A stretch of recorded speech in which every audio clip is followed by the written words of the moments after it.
Pour moi, il faut surtout bien construire son deck, arriver à avoir une curve pour avoir des sorties assez régulières, une bonne mémoire, un sens de la logique aussi et une pratique assez régulière pour espérer performer en tournoi. Faut surtout connaître toutes les cartes du jeu qui peuvent être jouées pour ne pas être surpris.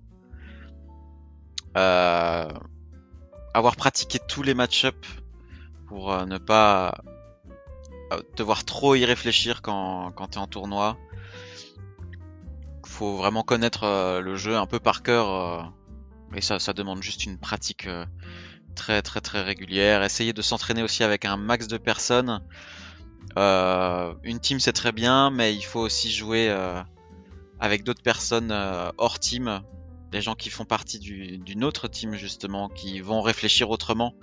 Et ça aide vraiment beaucoup plutôt que de jouer toujours avec les mêmes joueurs, ce qui est très bien, mais avoir des personnes extérieures, ça aide vraiment très très bien. Et je pense que j'aurais pas pu créer mon deck tel qu'il est maintenant si j'avais juste joué avec la team.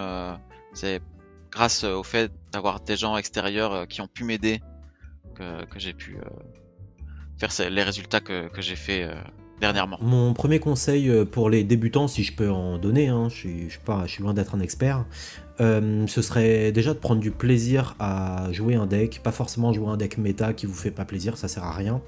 Et le meilleur conseil que je peux vous donner, c'est de bien lire les cartes, parce que c'est déjà le premier truc à faire, vraiment. Il faut avoir un deck stable, déjà, dans un premier temps, afin de se simplifier la réflexion à l'instant T, sinon on perd un temps pas possible. Et puis, ça devient beaucoup trop dur et fatigant de perf en tournoi si on réfléchit à chaque play. Donc il y a quand même, j'ai l'impression, une appétence à avoir pour les maths, la logique, etc. Pour prendre les bons traits au bon moment, connaître ses outs pour gagner tout simplement. Donc on retrouve souvent les mêmes termes que pour les sportifs, la lucidité, la rigueur et la concentration généralement. Je pense que la seule chose qui est nécessaire pour être vraiment bon, alors vraiment être à un bon niveau, ça va être une certaine plasticité cérébrale au niveau des mathématiques. Parce qu'en fait, les TCG, c'est juste une grosse matrice en fait, qu'il faut arriver à résoudre. Et il y a pas mal de gens qui sont vraiment repoussés par les maths, et là, ça peut être potentiellement compliqué d'atteindre un très bon niveau. Mais je pense pas qu'il y ait d'inné pur, de capacité un peu magique. Il y a cette approche vraiment qu'il faut arriver à comprendre, de comment tout s'articule. Mais après, pour le reste, je trouve que la majorité, c'est vraiment du travail. C'est bien comprendre comment le jeu s'articule, bien comprendre les match-ups du deck que l'on veut jouer, quelle ligne de play il faut prendre, et c'est vraiment ça qui va différencier. Et en fait, on le voit assez bien, l'une des choses qui marche le mieux, c'est le volume, donc la quantité de parties jouées. Parce qu'en fait, plus on va jouer, plus on va retrouver les mêmes situations, et moins on aura besoin de se fatiguer mentalement en partie. Quand on va jouer 1000 parties, imaginons encore une fois de Silksong, on va arriver à un cas où on sait que si on a une main avec Navin et telle chanson, il va falloir potentiellement jouer la partie vers ce sens-là, dans tel match-up. Et en fait, cette chose de se dire j'ai déjà vu la situation, en fait, ça permet d'arriver beaucoup plus apaisé dans le match sans avoir à refaire toute la stratégie à chaque fois. Et ce qui fait qu'on a beaucoup moins de fatigue, par exemple sur des très longs tournois, donc le tournoi de 9 rounds, on va jouer 18 parties. En fait, si on se pose moins de questions à chaque tour, en fait, on va être beaucoup plus frais à la fin du tournoi. Le plus grand conseil que je pourrais te donner, et qui est un conseil assez difficile, on passe tous, c'est qu'il faut bien comprendre qu'il ne faut pas chercher à gagner. Parce qu'en fait, chercher à gagner, c'est pas ce qui va nous amener à être meilleur.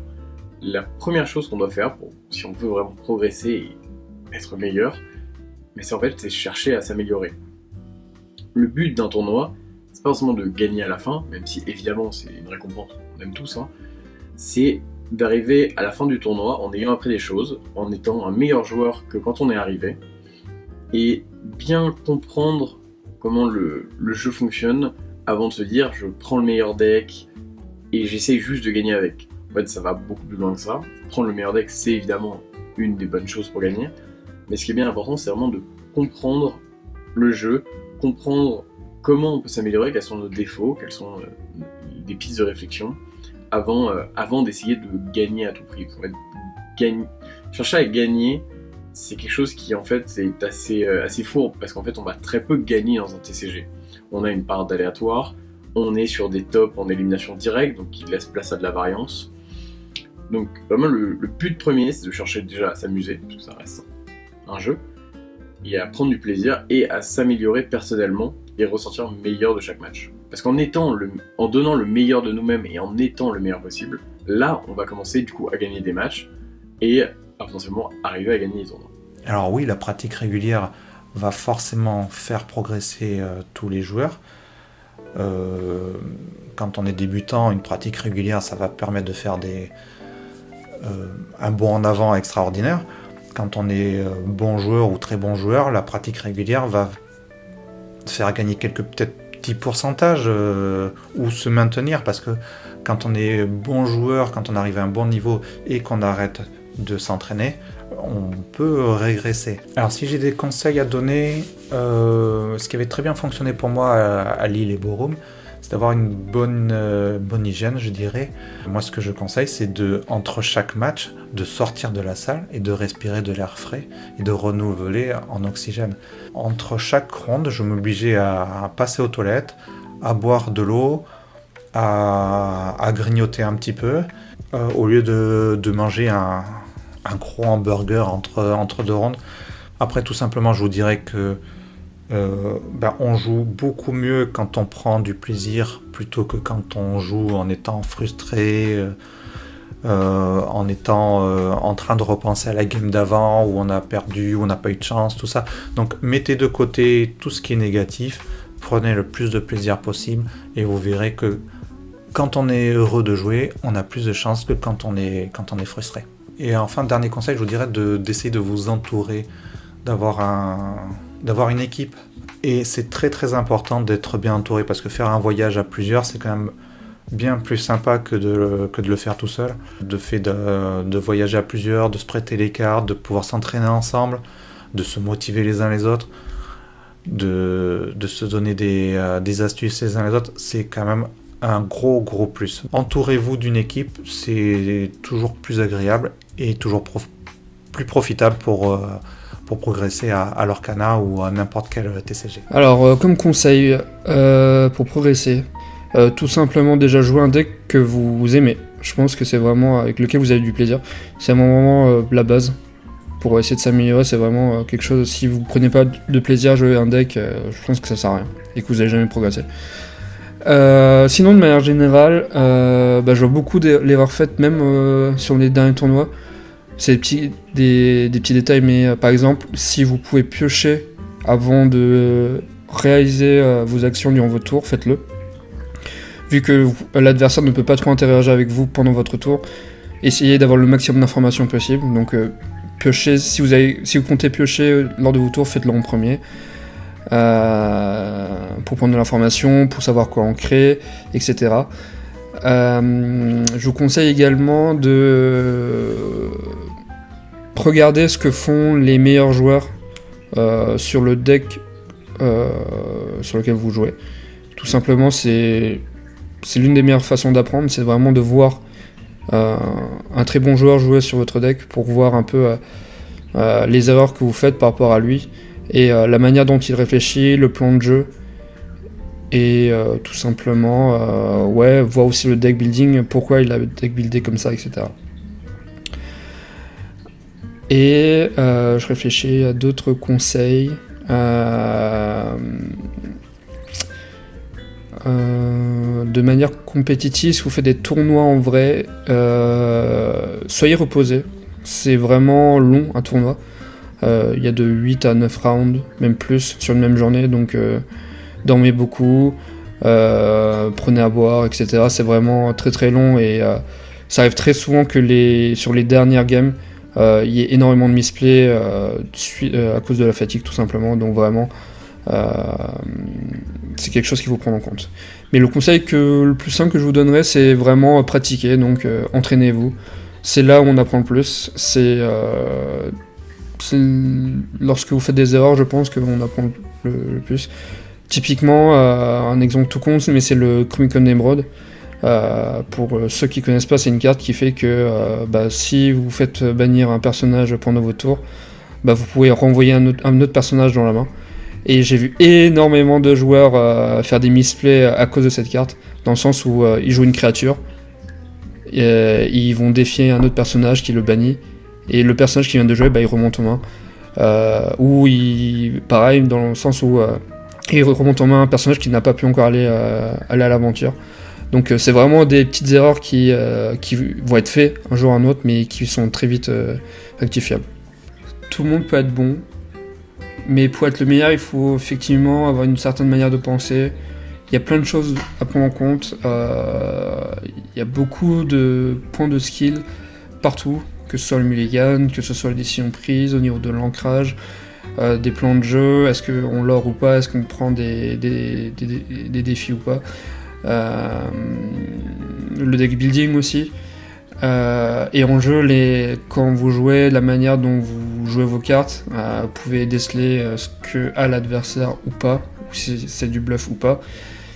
Il y a pas mal de mind game, toutes ces petites choses mis bout à bout fait qu'un joueur est bon ou pas. C'est surtout avec de l'expérience qu'on voit toutes ces étapes qui font qu'un joueur est meilleur qu'un autre. Alors si vous voulez vous améliorer à l'Orcana, le meilleur conseil que je peux donner, c'est de regarder la chaîne de la Ketal TV. Non, blague à part, je pense que pour s'améliorer, le meilleur conseil que je peux donner, c'est, déjà, jouer énormément, jouer sur internet, jouer avec vos amis, jouer dans votre boutique locale, jouer beaucoup. Plus vous allez jouer, plus vous allez comprendre de choses sur le jeu. Et voilà, en dehors du fait de beaucoup jouer, il faut aussi regarder des fois les vidéos de certaines personnes, regarder d'autres personnes jouer, même des fois jouer le deck adverse pour mieux comprendre, parce que je vois plein de joueurs qui jouent un deck et qui forcent le deck de fou, et c'est une très bonne chose pour s'améliorer sur le deck, mais il est très important des fois de jouer les decks des autres joueurs, tout simplement pour mieux comprendre comment, de leur point de vue, ils ressentent la partie, comment de leur point de vue, ils ressentent les choses. Si jamais il y a une carte que vous pensez finalement pas très forte, et qu'en fait, quand vous jouez en face, vous vous rendez compte que c'est une plaie incroyable. Donc voilà. Jouez beaucoup, jouez avec différents decks, regardez beaucoup de contenu en ligne. De manière générale, plus vous allez passer du temps à essayer de vous améliorer sur le jeu, et plus vous allez, au final, vous améliorer sur le jeu. Pas besoin de prendre les top decks du moment, pas besoin de prendre les listes sur internet. D'ailleurs même, je vous déconseille souvent de prendre des listes sur internet et de les jouer telles quelles. Mettez-les à votre sauce. Si vous trouvez un deck sur internet, regardez les cartes, et si vous avez des choses à changer, n'hésitez pas à les changer, et vous allez essayer, et vous allez vous améliorer, parce que vous allez mettre une carte que vous considérez comme intéressante, et finalement vous allez jouer avec, vous allez vous rendre compte que finalement c'est pas si fort que ça, et donc à partir de là vous allez l'enlever, mais maintenant vous aurez déjà des connaissances en plus. Vous aurez appris pourquoi cette carte était pas forte, pourquoi c'était pas utile, peut-être qu'il y a d'autres cartes qui vont venir dans vos têtes à ce moment-là à tester, etc., etc.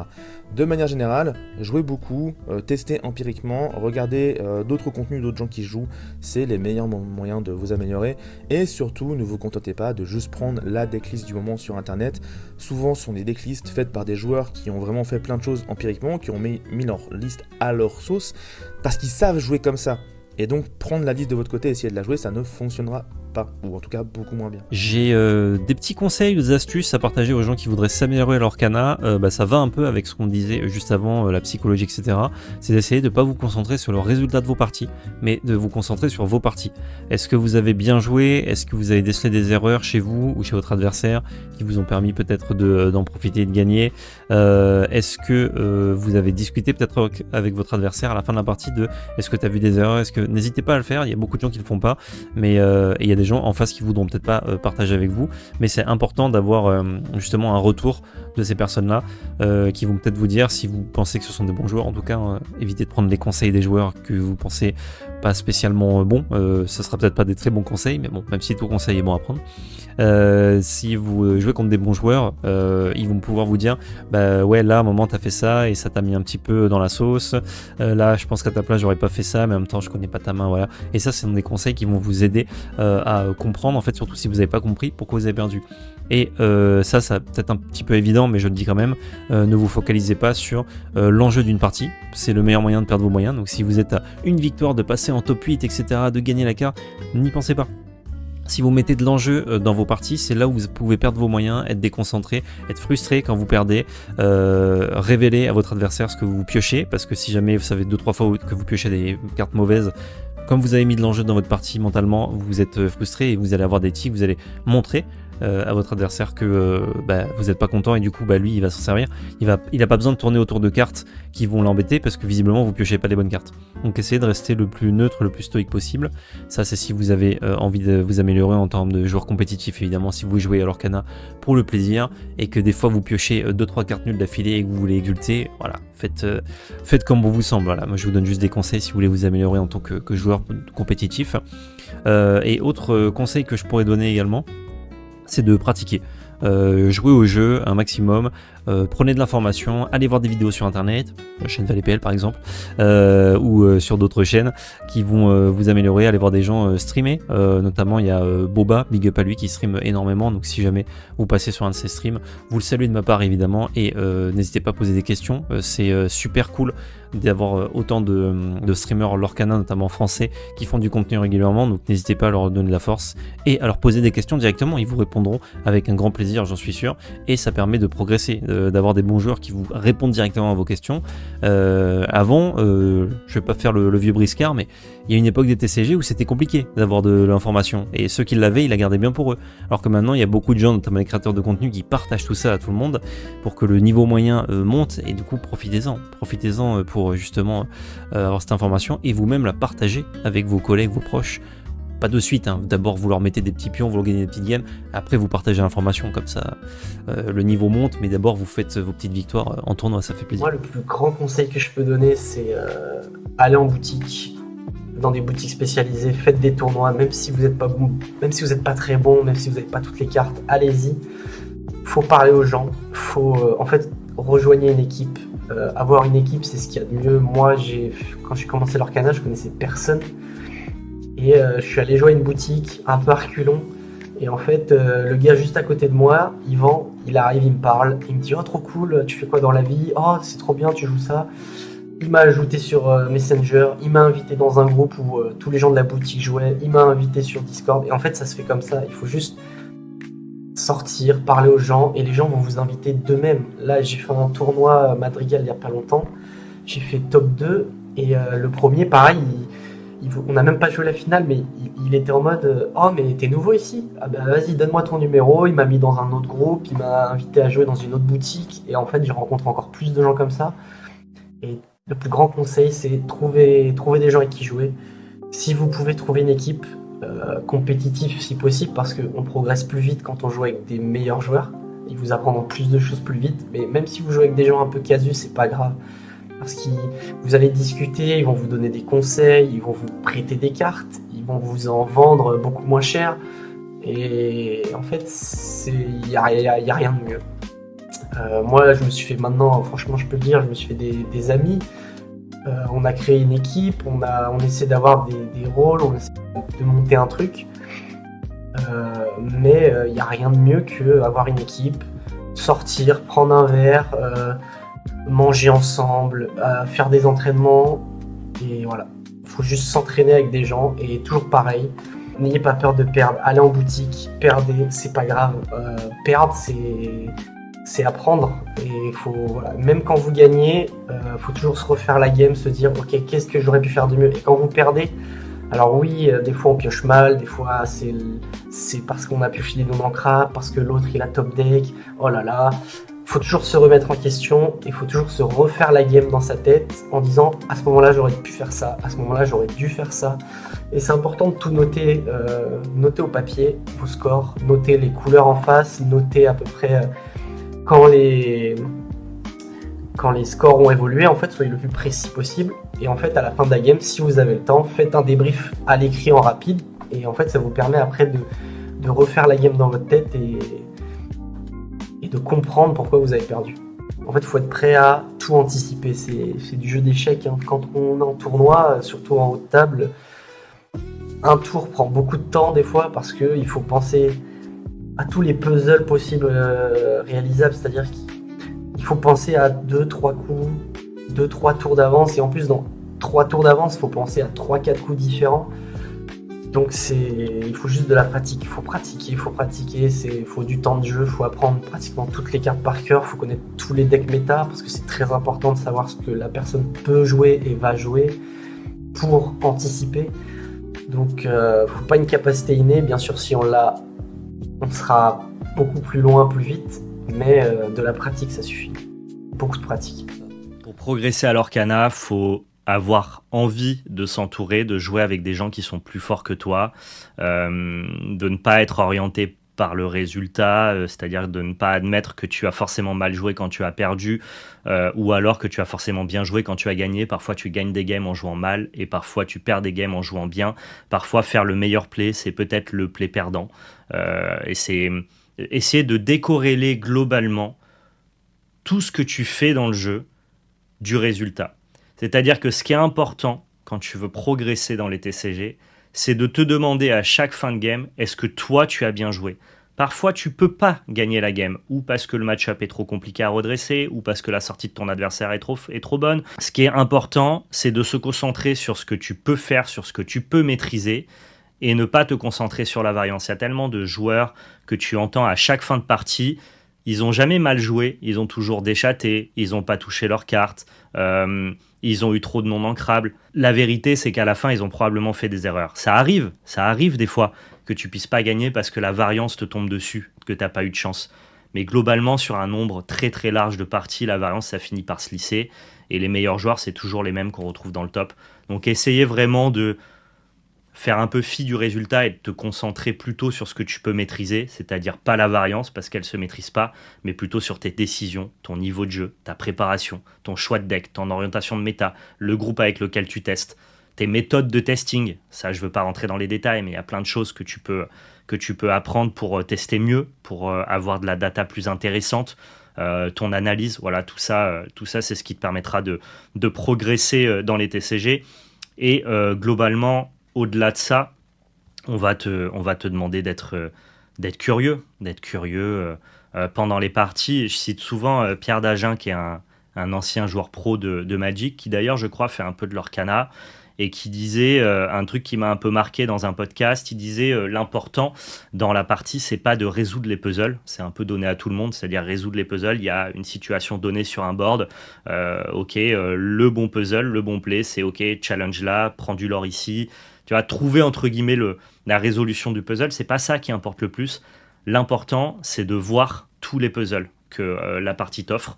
Et donc, ça demande justement de remettre toujours en cause ce que tu penses être le play évident, parce que peut-être que tu n'as pas vu un autre puzzle à résoudre qui est peut-être lui plus important et qui était peut-être pas si évident que ça à voir.